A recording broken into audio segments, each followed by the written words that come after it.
Amoeba अपना भोजन कैसे पकड़ता है? अमीबा अपना भोजन कैसे पकड़ता है? काफ़ी इंपॉर्टेंट क्वेश्चन है ये, आप लोग का याद होगा। आप लोग जल्दी कमेंट बॉक्स में आंसर दीजिए।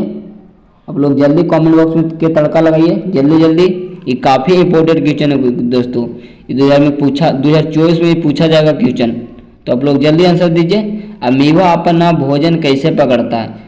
आज हम 40 क्वेश्चन कराएंगे जो काफ़ी इंपॉर्टेंट क्वेश्चन है। और एक बार जल्दी आप लोग दोस्तों में शेयर कीजिए, जल्दी आप लोग शेयर कीजिए दोस्तों में। आप लोग के इससे बाहर एक भी सवाल नहीं पूछा जाएगा दोस्तों। तो आप लोग सभी क्वेश्चन का आंसर आप लोग जल्दी याद करते चलिएगा मेरे साथ। तो आप लोग के जल्दी आप लोग कमेंट बॉक्स में आंसर दीजिए। अमीबा अपना भोजन कैसे पकड़ता है? इसका आंसर होगा कूटपाद के द्वारा।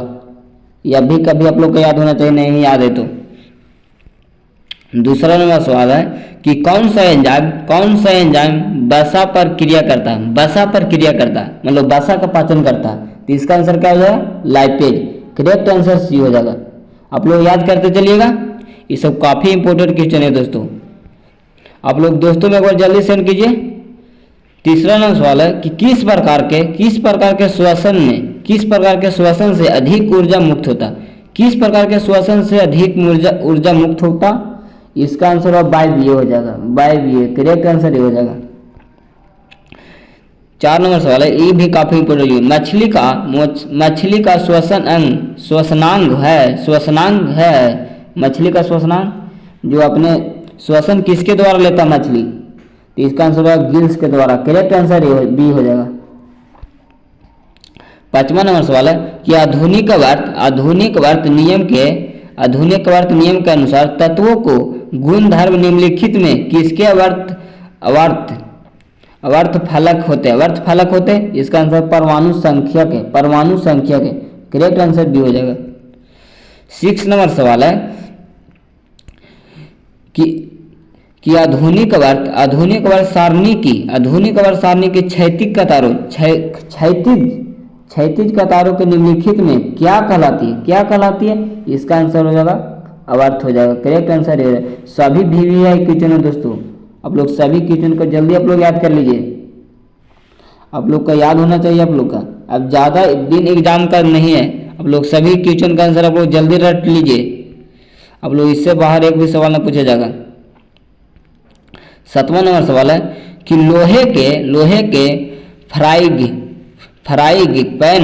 पैन के जंग से बचाने के लिए निम्न से कौन सी विधि उपयुक्त है?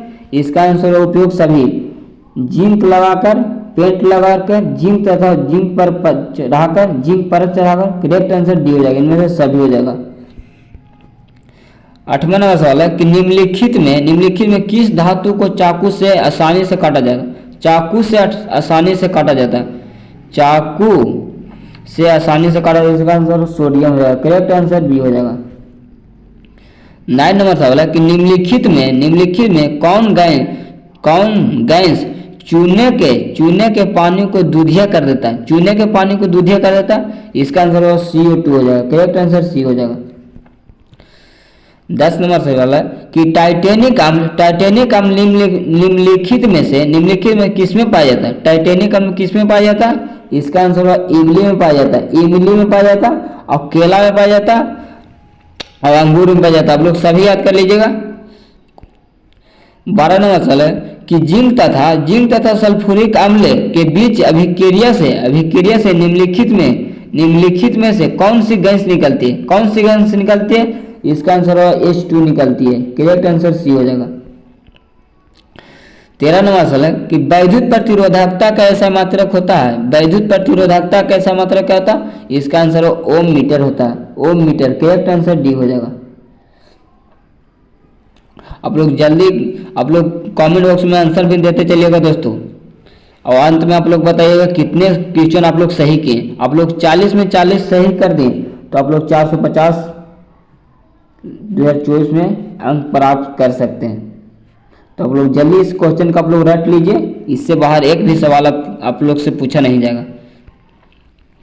14 नंबर सवाल है कि निम्नलिखित में से कौन सी विद्युत का सबसे अच्छा चालक है? सबसे अच्छा चालक कौन सा होता है? तो इसका आंसर होगा चांदी हो जाएगा। करेक्ट आंसर ये हो जाएगा। ये भी काफी इंपोर्टेंट क्वेश्चन है दोस्तों, ट्रिपल स्टार मार देते हैं लोग। जल्दी इसको आप लोग याद कर लीजिए। 15 नंबर सवाल है कि विद्युत धारा के चुंबकीय प्रभाव का खोज किसने किया था? विद्युत धारा के चुंबकीय प्रभाव का खोज किसने किया था? इसका आंसर ऑस्ट्रेड हो जाएगा। ऑस्ट्रेड करेक्ट आंसर बी हो जाएगा। 16 नंबर सवाल है कि विद्युत मोटर परिवर्तित करता है। इसका आंसर विद्युत ऊर्जा को यांत्रिक ऊर्जा में। करेक्ट आंसर डी हो जाएगा। कार्बन की परमाणु संख्या है। कार्बन की परमाणु संख्या कितना है? काफी इंपोर्टेंट क्वेश्चन है। इसका आंसर आप लोग जल्दी कमेंट बॉक्स में दीजिए कि कार्बन की परमाणु संख्या है। इसका आंसर होगा 6 हो जाएगा। करेक्ट आंसर ये हो जाएगा। 19वें नंबर सवाल है कि असंतृप्त हाइड्रोकार्बन जिसमें कार्बन परमाणु के बीच त्रिबंध होते हैं तो वे क्या कहलाते हैं? एल्काइन कहलाते हैं। करेक्ट आंसर बी हो जाएगा। 20 नंबर सवाल है कि इथेनॉल के क्रियाशील मूलक का सूत्र है। इथेनॉल के क्रियाशील मूलक का सूत्र क्या होता है? इसका आंसर होगा सिंगल बॉन्ड OH हो जाएगा। करेक्ट आंसर ये हो जाएगा। 21 नंबर सवाल है कि अस्टोमा के खुलने और बंद होने की क्रिया को नियंत्रित करता है। अस्टोमा के खुलने और बंद होने के क्रिया को नियंत्रित कौन करता है? इसका आंसर दोबारा कोशिकाएं। करेक्ट आंसर ये हो जाएगा। ये भी काफी इंपोर्टेंट क्वेश्चन है दोस्तों, सभी VVI क्वेश्चन है, तो आप लोग वीडियो को अंत तक बने रहिएगा। आप लोग को इससे बाहर एक भी सवाल न जाएगा। इसको आप लोग याद कर लिए तो 400 प्लस आप लोग का स्कोर आ सकता है। 22 नंबर सवाल है कि निम्न में से कौन वृक्क की संरचनात्मक और क्रियात्मक क्या है? क्या पूछा? वृक्क की संरचनात्मक और क्रियात्मक क्या है? इसका आंसर होगा नेफ्रॉन हो जाएगा। करेक्ट आंसर बी हो जाएगा। सब काफी इंपोर्टेंट क्वेश्चन है दोस्तों। 23 नंबर सवाल है कि मानव का प्रमुख उत्सर्जी अंग निम्नांकित में कौन है? मानव का प्रमुख उत्सर्जी अंग निम्नांकित में से कौन है?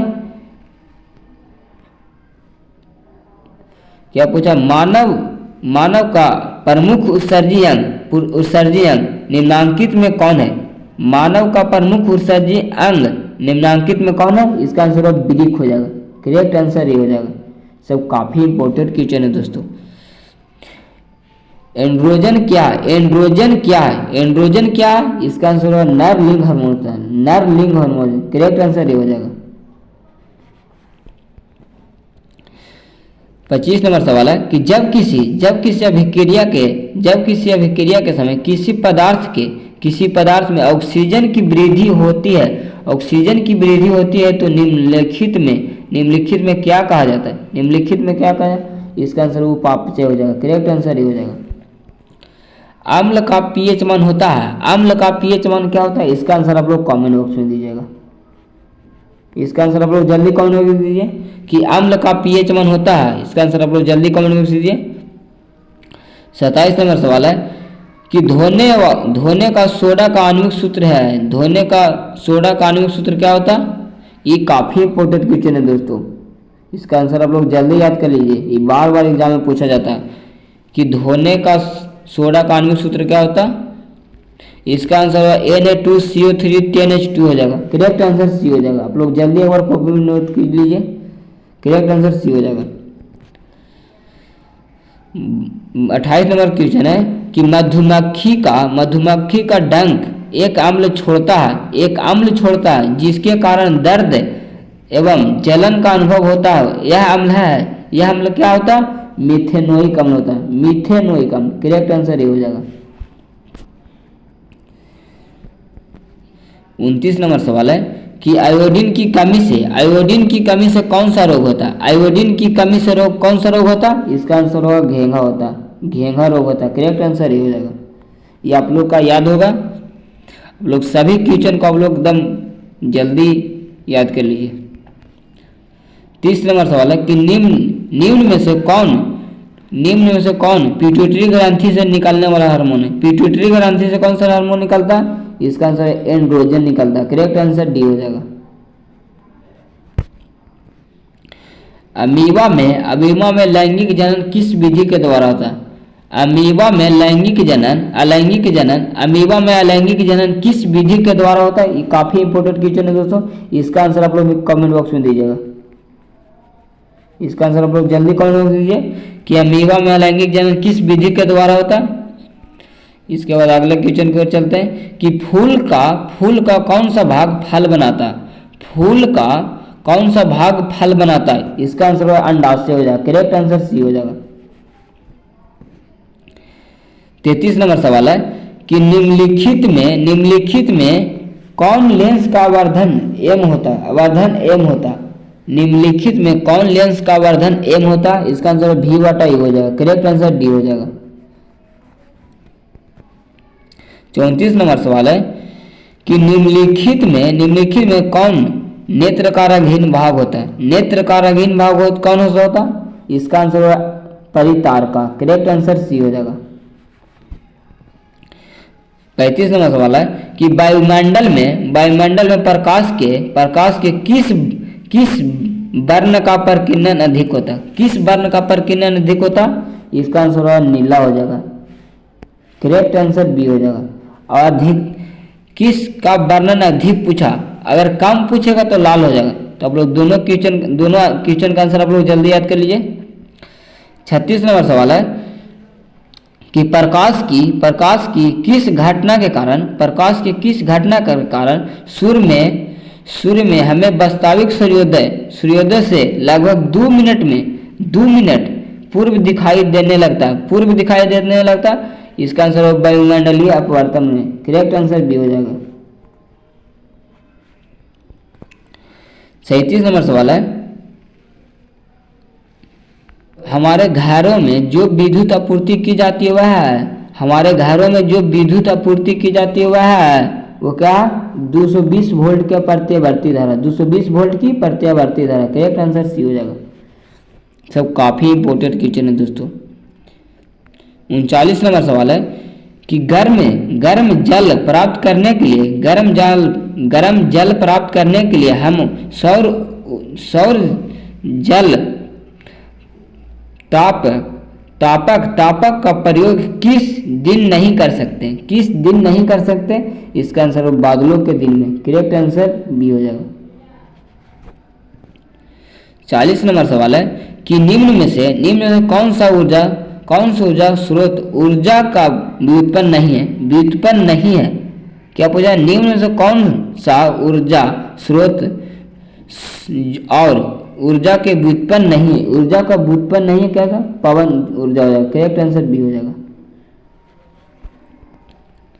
41 नंबर सवाल है कि दर्पण के सामने किसी भी दूरी पर स्थित वस्तु का प्रतिबिंब सीधा प्रतीत होता है तो वह दर्पण है। वह दर्पण क्या होता? क्या पूछा कि दर्पण के सामने किसी भी दूरी पर स्थित वस्तु का प्रतिबिंब सीधा प्रतीत होता है तो वह दर्पण है। या तो समतल होगा या तो उत्तल होगा। करेक्ट आंसर डी हो जाएगा। 42 नंबर सवाल है कि किसी कार का अग्रदीप में प्रयुक्त दर्पण निम्न में से कौन होता? इसका आंसर अवतल दर्पण हो जाएगा। करेक्ट आंसर ये हो जाएगा। 43 नंबर सवाल है कि निम्नलिखित में से किसका अपर्तनांक सबसे अधिक होता है? इसका आंसर हीरा का अपर्तनांक सबसे अधिक होता है। करेक्ट आंसर डी हो जाएगा। 44 नंबर सवाल है कि निम्नलिखित में से किस लेंस का अभिसारी लेंस कहते हैं? उत्तल लेंस के अभिसारी लेंस कहते हैं। करेक्ट आंसर है। और अपसारी पूछेगा तो अवतल लेंस मारना। 45 नंबर सवाल है कि निम्नलिखित में कौन उभयलिंगी है? निम्नलिखित में कौन उभयलिंगी है? इसका आंसर आप लोग कमेंट बॉक्स में दीजिएगा। इसका आंसर आप लोग जल्दी कमेंट बॉक्स में दीजिए कि निम्नलिखित में कौन उभयलिंगी है। 46 नंबर सवाल है कि मेंडल ने अपने प्रयोग के लिए किस पौधे को चुना था? किस पौधे को चुना था? मेंडल ने अपने प्रयोग के लिए किस पौधे को चुना था? इसका आंसर मटर हो जाएगा। करेक्ट आंसर डी हो जाएगा। 47 नंबर सवाल है कि निम्न में से कौन एक अवशेषी अंग है? अवशेषी अंग कौन सा होता? इसका आंसर आप लोग जल्दी कमेंट बॉक्स में दीजिए कि निम्न में से कौन एक अवशेषी अंग है? इसका आंसर अपेंडिक्स हो जाएगा। करेक्ट आंसर डी हो जाएगा। 48 नंबर सवाल है चिपको आंदोलन किससे संबंधित है? चिपको आंदोलन किससे संबंधित है? तो इसका आंसर आप लोग जल्दी कमेंट। चिपको आंदोलन ये भी काफी इंपॉर्टेंट क्वेश्चन है। आप लोग जल्दी कमेंट बॉक्स में बताइए कि कितना क्वेश्चन आप लोग सही किए। आप लोग जल्दी बताइए। आप लोग सभी कमेंट में आंसर आप लोग दीजिए कि कितने आप लोग सही क्वेश्चन किए। आप लोग 40 में 40 कर रहे हैं तो आप लोग बहुत बढ़िया तैयारी है। तो आप लोग जल्दी आप कमेंट बॉक्स में आंसर दीजिए कि कितने क्वेश्चन आप लोग सही हुआ। इसका आंसर क्या हो जाएगा? चिपको आंदोलन किससे संबंधित है? इसका वन संरक्षण से हो जाएगा। करेक्ट आंसर ये हो जाएगा। तो आज के लिए इतना ही। जय हिंद, वंदे मातरम।